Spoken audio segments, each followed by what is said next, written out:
Hello, this is Mark Leslie Lefebvre, and I'm here to share a very quick walkthrough of how you can manage territorial prices for your ebooks. Now, I'm going to use the example from Draft2Digital. For those who don't know, Draft2Digital is a free platform that allows you to convert an ebook from a Word document into the EPUB standard industry format.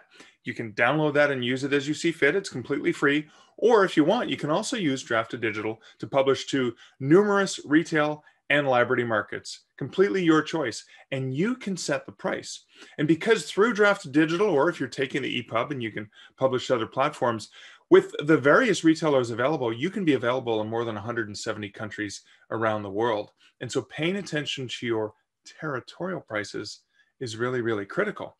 Because if you're a US author, for example, you may only think about the US price, but you've got to remember, in the major English language markets around the world, you're looking at US dollars, Canadian dollars, Australian dollars, New Zealand dollars, euros, and British pounds sterling. Those are the six major currencies. So what I'm going to do is I'm going to walk you through how the Draft2Digital territorial price tool works so that you can use that as a guide for rounding your prices to a really lovely normalized price that looks normal and real to people in different territories of the world. It does two things. It looks good for your book. So the customers in those territories, or even potentially the merchandisers who are deciding to feature and spotlight books on those different retail platforms, it looks good to them, but it also could put a little bit of extra margin in your pocket because, as customer psychology goes, if a book is, let's say, $4.99 US, and that would translate to $6 and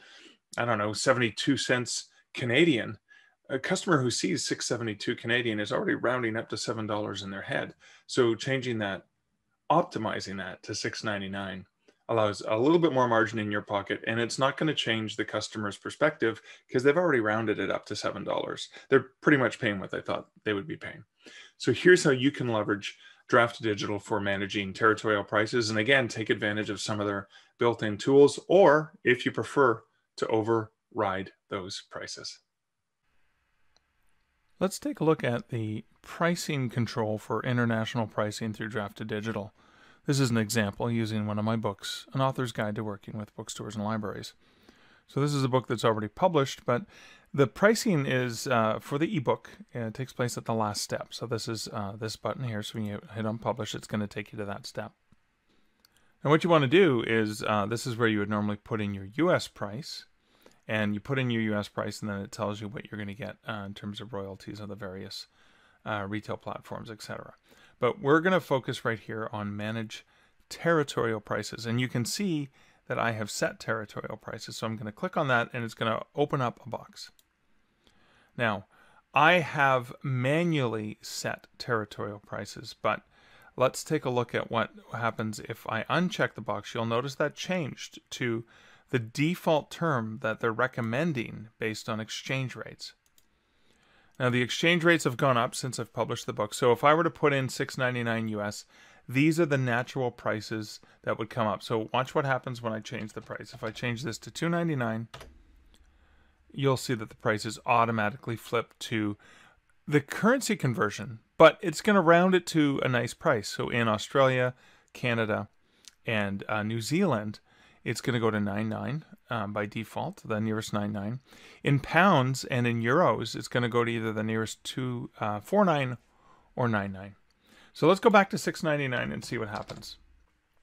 You'll notice that it's going to make it 9.99 Australian dollars based on the exchange rate from US to Australian. But what you'd probably noticed is I had actually changed it. So what I want to do is I would like to cut a little bit of a deal for those folks in Australia because books are way overpriced for them. So it's still a reasonable price, $8.99. It's actually it's a pretty good deal for them considering the exchange rate's probably $9.40 or something like that. Now in Canada, what I want to do is I want to lock it in at $8.99 as well.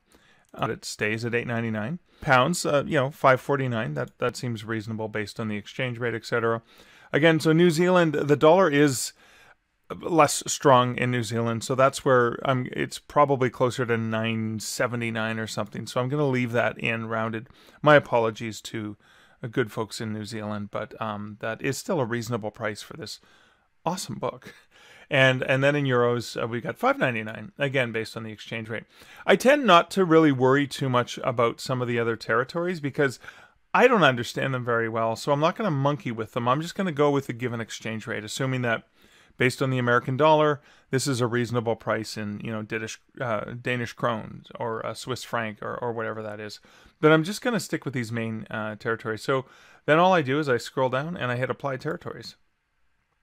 And then I publish the book.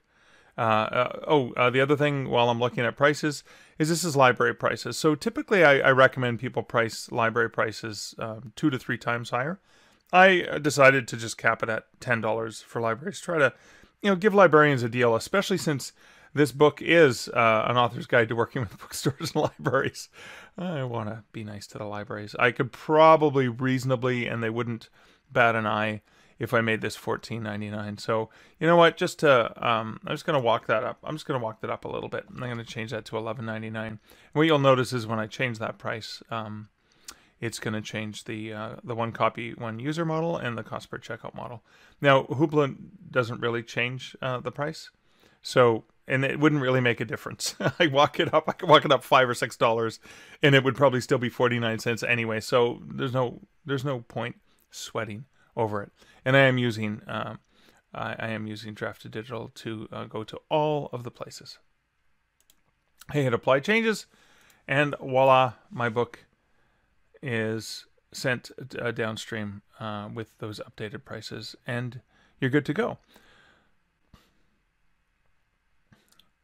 So one of the things that you can do after you've set your price, and this is why I use Draft2Digital first, is when you're looking at your book in the catalog, either in the small view or in this view, if you hover over the image, you'll see view metadata page, and you click on the image, it brings you to this magical page, which has all your metadata.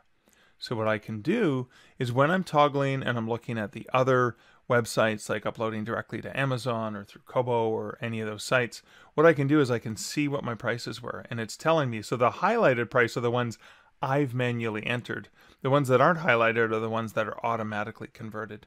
So I can use this as my default. Highlighted values are the ones you've set.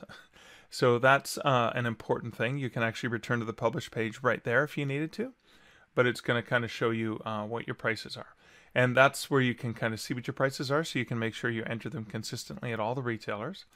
And for other purposes, for example, if I wanted to copy the book description over in, rather than typing it in or going and finding it, I have an easy place where I can find all of my information. And I can easily copy it over to the other websites. Yet again, just another feature functionality built into Draft2Digital to make it easier for you as an author to save time and hopefully save money and round up in all the right ways. Thanks for watching. Don't forget, if you want to see more videos like this and some other silliness that I share, don't forget to click on the subscribe button and maybe even click that little bell thingy so that you can be notified when I post new videos to YouTube. Thanks a lot.